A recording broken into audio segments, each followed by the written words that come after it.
And now, friends, it's time for us to pay a few bills. Songtrust is the world's largest technology solution for global music royalty collection and publishing administration, enabling 205,000 plus songwriters and more than 26,000 publishers to collect their publishing royalties worldwide for over 2 million copyrights. Be sure and visit songtrust.com/pubcast to take advantage of a 20% off discount for a one-time registration just for listening to the AIMP Nashville Pubcast. And now, friends, let's get on with the show.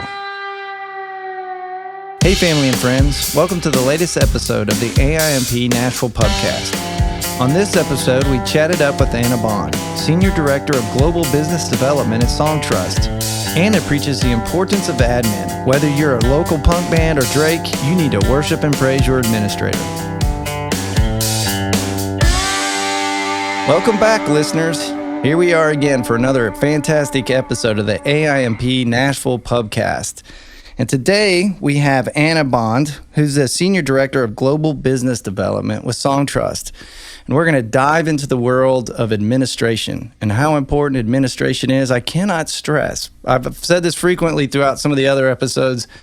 I'm a creative and I love my admin people. They are my best friends because they do all the stuff I don't want to do, but they collect my money. And that's the most important thing I find in my publishing world. And it's also an area that I always share that I find most of us kind of neglect and don't take as good a care of as we need to, and that's bad. Very bad business, especially if you get bought and sold. I've been bought and sold a few times, so I know how important it is to keep your admin really good, clean, and effective so you can streamline your business. So, Anna, being that I don't know you as well as some of my other guests that I've had, you want to jump in and give us a brief background, a little bio? Yeah, sure. So I've been with Songtrust for just over a year. And before that, I was on the label side for about 15 years in the independent side. Most recently in labels, I was the U.S. General Manager for Rough Trade U.S., the legendary independent. I think recently celebrated their 40th anniversary, so they've been around for a while. And so always working, really closely with artists on campaigns around album releases, tours, and just kind of ensuring that everyone, was maximizing their opportunities. And I went to the publishing side, at Songtrust specifically for a number of reasons. One was I knew some folks who were already at Songtrust, including Molly Newman, who's now the president of the company. And I knew that, they're always involved in interesting and forward-thinking ideas. And, coming from the independent artist realm, you really see a lot of people who, like you said, with admin, right? They want to get it sorted out because they know that it's something that needs to be done. They don't want to do it because it's like the doing taxes of the music world.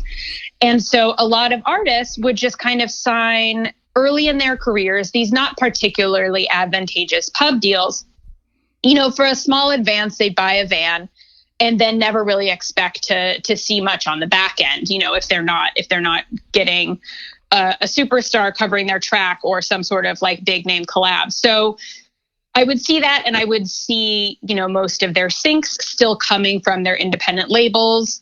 And, they're giving up a tremendous amount of revenue and aren't always comfortable with it. You see a lot of artists who don't want to divest themselves of these rights, but feel like it's the only way to get coverage. So the reason that I was particularly interested in Songtrust is, it really is an alternative for artists who are early career or who, we have a lot of artists who've been through the ringer, who've had kind of major pub deals and want to kind of take control of everything, or anyone in between. I have managers with clients who are huge, on the Spotify top 50 who are just like, I don't ever want to do a pub deal. I only want to do admin. So, we're a resource for all those different kind of philosophical leanings. Awesome. Now, I love the way you put it. It's like doing the tax for artists because you are so right. and another thing I want to point out, you said it. We always call admin it. It's kind of funny. Yeah. That's why I call it it. So let's start off with defining it. When we say that, if we're talking to somebody that, because a lot of our audience are, as you mentioned, independent artists or new up and coming or smaller publishing companies. So let's dive in and describe what it is. On a basic level, when you say admin, what are you referring to? Sure. So that is really just referring to collecting the performance royalties, mechanical royalties that are due to songwriters. Just when your song is, played on the radio, when it is broadcast via satellite radio, when it is streamed, that earns a mechanical. When physical copies are made, those earn mechanicals. And those are, royalties specifically due to the songwriter. Especially in our streaming era, a lot of people aren't as clear about those as historically they have been. But in terms of admin, it's really, what we do is we have direct relationships with, global performance royalty organizations and mechanical organizations. And we are just out there registering works and collecting all the performance and mechanical royalty that is earned by them. But it's a lot of, the doing taxes analogy works because it's like, there's a lot of entering information. There could be spreadsheets involved. It's very much about kind of submitting information out into the world, receiving information, and then allocating that information and those royalties. So it's pretty, it's very process oriented. There's very little creative involved in admin. I mean, you can think of things and, anything can be considered creatively, but we can think creatively about admin. But in terms of the actual processes, it is pretty straightforward. First off, you did mention, I know there's 5 income streams from, and we're just referring to copyrights right now. We can discuss master licensing and sound recordings, which again is a separate set of issues. But you have mechanical licenses, we have performance licenses, sync licenses. And actually today, given the way that it's going, lyric licensing, you have to get a license for that, which is actually increased again with absolutely a lot of the websites out there that are now offering it. And then I see it streaming on iTunes and all that. And then the last one being grand rights, which personally we don't do a whole lot with. Grand rights is plays and theatrical, just for those that may not know. But let's start with, you mentioned mechanical, we know. Again, I don't always like to get too basic, but I like people to understand that mechanicals are cells, as you mentioned. And then performance, we know, is anything played live.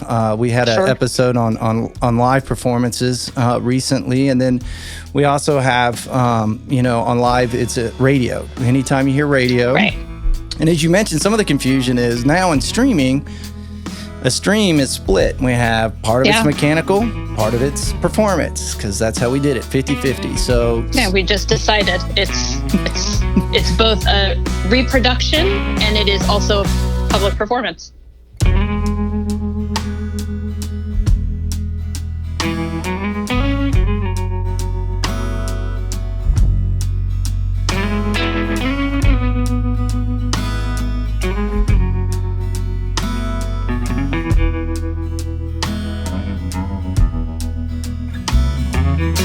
Then, of course, sync, which is anything that is connected to a video, whether it's TV, ads, videos, through YouTube. And again, YouTube's kind of its own thing as well. Sure is. It's super important to make sure you're collecting your money. And there's a process involved in that, too. And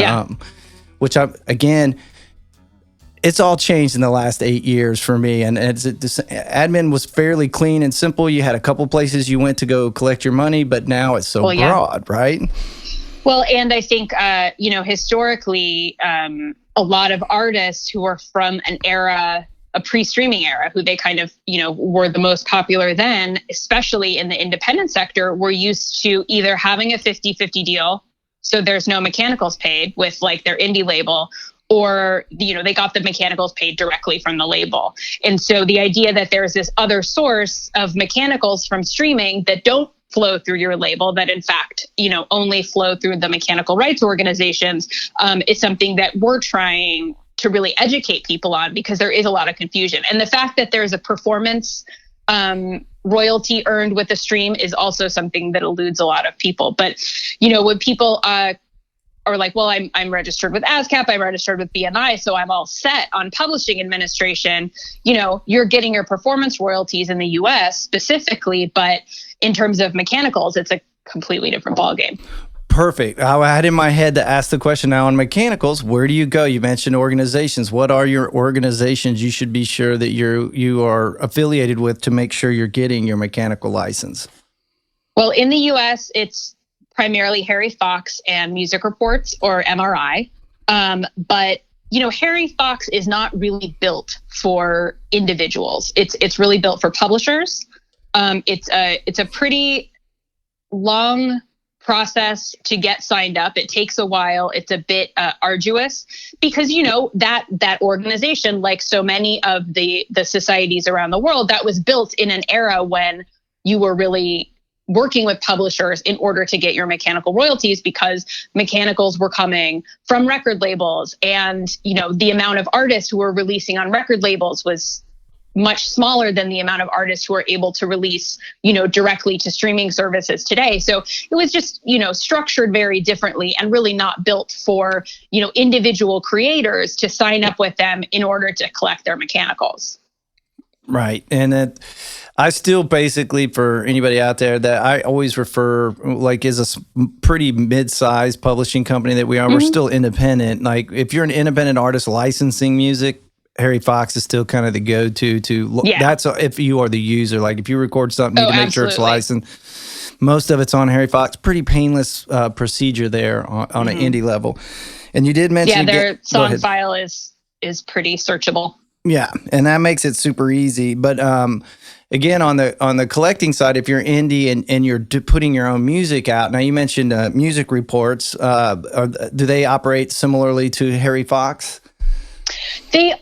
They do and they don't. I mean, MRI is a company that you do need to register with, but they have their procedure is a little bit different in terms of how they distribute, how they allocate, and how they license. But they're very comparable in terms of the fact that they're both mechanical collections organizations, and they're collecting from your Amazons, your Spotifys, your Apple Music, and a lot of other sources as well. But those are obviously the DSPs are the biggest earners in terms of mechanical royalties. Now, if I'm an independent, do I have to be registered with both, or is it like a ASCAP BMI scenario where you pick one? So with MRI and HFA, it's different because MRI licenses some sources and HFA licenses other sources. So in order to, I think MRI licenses some of the Amazon services. So if you want to be collecting your Amazon money, you've got to be, in touch with MRI. And if you want to be collecting, say, your Spotify money, you've got to be in touch with HFA. So going back to YouTube, what are some of the best ways to go about doing that on an indie level? Well, the most important thing is that YouTube registers and tracks performances using ISRCs. So until you have an ISRC and until you have a master, meaning a master recording associated with the YouTube video, which is something that you have to do directly, it's not going to be tracking. There is Content ID. There are other tools out there that enable people to match, using song data, to match the songs with YouTube videos. But really the most important aspect of YouTube monetization is to ensure that you have a master recording associated with it, because that is, the ISRC is what YouTube uses to collect. It's also what is being used when it comes to streams, but it's not necessarily being used by performing rights societies. So that's a difference. And with YouTube, not every video is monetizable. There are, requirements for, number of hours for the channel, number of subscribers for the channel, or number of views for an individual video before it can become monetized when the ads are added against it. And that is something that you have to do actively. And generally master owners are taking care of that. In terms of collecting, on the master side, often you'll set that up through a distributor, through a label, or there are a lot of third parties that handle YouTube master monetization. And on the publishing side as well, it's something that Songtrust does. It's something that, there are plenty of third-party organizations out there that handle YouTube monetization on the composition side, or some places will do master and composition, kind of depending on what's available and what you're looking for. And they all have a different kind of set of services. They might be optimizing your search results, or they might be doing a lot of scouring of user-generated content using various tools and algorithms to find additional videos that might be using your songs. But it is really important to make sure that you're collecting on YouTube because, it's the smallest of the micro pennies per stream, but YouTube is, I believe, still the biggest platform for music consumption in the world. So it is important to make sure that you're monetizing there, whether you're doing so directly with YouTube, which has its limitations, or via a third party. Without a doubt. I think the last I heard, YouTube as a streaming platform streams more than all the other streaming services combined still. So that is a massive amount. Yeah. Now I'm going to back up a hair because I hear that word a lot and I do know what it is, but I'm going to have you said ISRC. Well, explain to me what an ISRC is if I have no idea what that is. So that stands for International Standard Recording Code. And it is a code that is unique, that is associated with every recording of a song. So that's for a unique recording. Every master has an ISRC. So that means if, I am a composer and 3 people cover my song and release 3 different master versions of them, those will have 3 different ISRCs. If I'm a band and I do a live album, the live version of my song will have a different ISRC than the studio album version of my song. And it's recording is really the operative letter, the R. It is an identifier that identifies unique recordings. There is an analog to the ISRC in the composition land, which is the International Standard Works Code. And that W means that identifies unique compositions. So there can be multiple ISRCs associated with one ISWC. And, the publishing world perhaps has the most acronyms of any of the worlds. But ISRCs are what YouTube uses to monetize, as well as any monetization for like streaming mechanicals. And ISWCs are used for folks who are monetizing specifically on the composition side.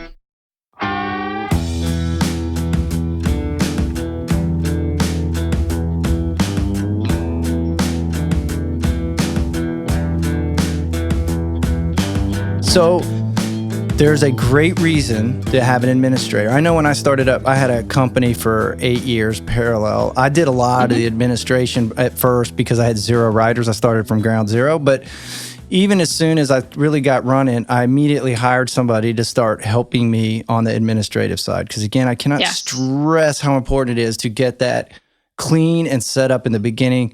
On a publishing side, even for me, that's song turn-ins, lyrics, DOCs, which are data creations for those that may not know, and getting that from my writers to making sure everything's registered and all that. So let's talk about the importance of an administrator. If we haven't made that clear enough already, because there's a lot that needs to be done, let's talk about the role of an administrator. Just basically, what all does an administrator do? So the very basics of what an administrator does is they register your works with partners around the world. And that includes people who are collecting on performance royalties and people who are collecting mechanical royalties.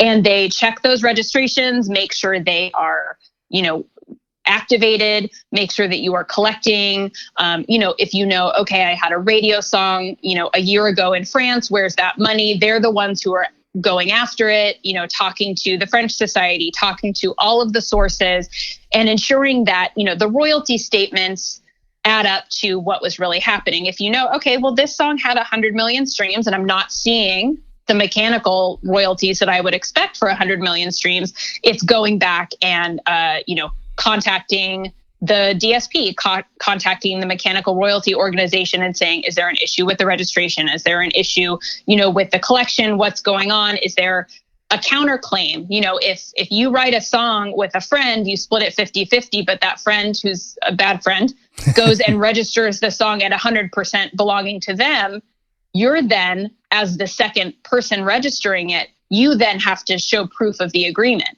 in order to override that initial registration. So that is a complexity. Counterclaims happen all the time, and it's incumbent on your administrator to resolve all these things. But of course, like you mentioned, they can only do what they can do if you give them good information.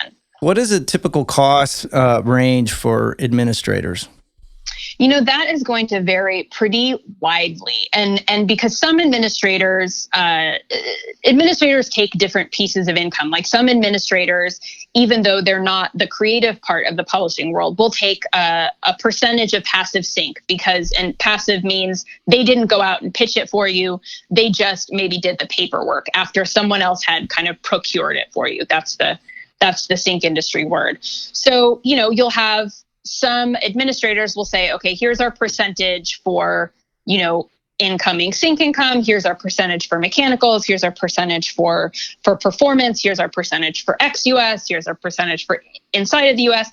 And that'll vary a lot. And that's going to completely depend on, the profile of the artist. If they think that there's money in the pipeline, meaning maybe there are some back collections out there, because if you're an artist and you've never collected your mechanical royalties, like you're not direct with Harry Fox, you've never had an administrator before, you have a couple, 3 years of back mechanical streaming royalties that haven't yet been collected. So that's something that will come into consideration. So there's a big range. With Songtrust, because we are built to be a direct to client platform, we have a pretty simple proposition, which is, our global network of over 50 sources. It's a 15% admin commission, and then a one-time $100 registration fee. And the reason we do the one-time registration fee is because there's no barrier to entry.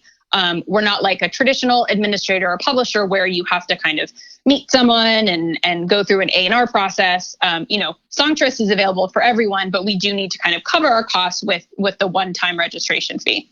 Absolutely. So you've touched on a little bit, but I want to give you this opportunity because, in full disclosure, Songtrust is our sponsor for our season 3 of the Nashville AIMP Pubcast. So what do you see as some of the you've touched on a couple of differentiators on what you guys do and traditional administrators, because I know you're set up more for the new technologies in the new world that we're kind of dealing in as we've kind of explained.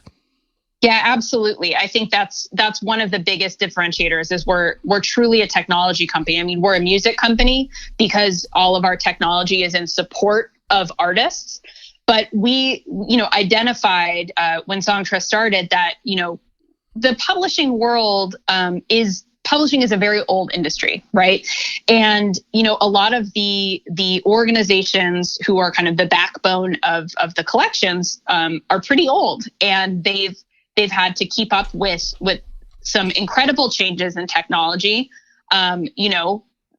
Satellite radio is one of them, but obviously streaming is the biggest one, streaming radio, like all these new types of performances, all these new types of mechanicals to track, to collect for, to register works for. Obviously, the amount of works being uploaded to Spotify and to all of the other DSPs on a daily basis is what, 40,000, I think was the last I heard. So that's a lot higher volume than say in the 1950s when you had to go, press a 45 record. So the sea change in what these collection organizations have dealt with is pretty indescribable.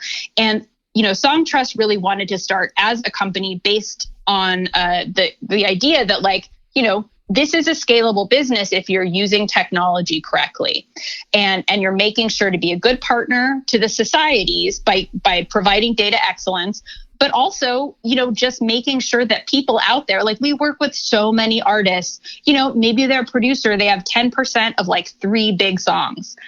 And it's not the type of thing that, once you become a producer, you go into the studio, someone's like, okay, let me explain publishing to you. Nobody does that. You have to really discover it on your own. And a lot of people don't.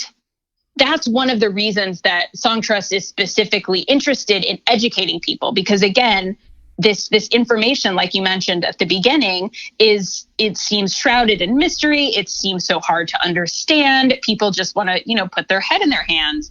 And it's something that we really want to educate people on. We have a ton of educational resources, on our website. We do webinars that are focused on creators. I work with a lot of businesses on their publishing administration needs, and it's the same thing. There's really a lot of education to do, and it's a huge part of our mission because, we all want musicians to have sustainable careers. And even if your publishing royalties aren't huge, they're still yours. and it will still make a difference, getting that additional revenue and knowing that your rights are taken care of. And that's really the Songtrust mission, I would say. We hope you've enjoyed this episode of the AIMP Nashville Pubcast. Subscribe now on your favorite podcast platform and follow us at AIMP Nashville to keep up with news, events, panels, and even new episodes. The AIMP Nashville Pubcast is created by executive producers Del Bobo and Tim Huntsey, producer Brandon Harrington, mixing and editing by Casey Porter. Thanks for listening and supporting the AIMP Nashville Pubcast.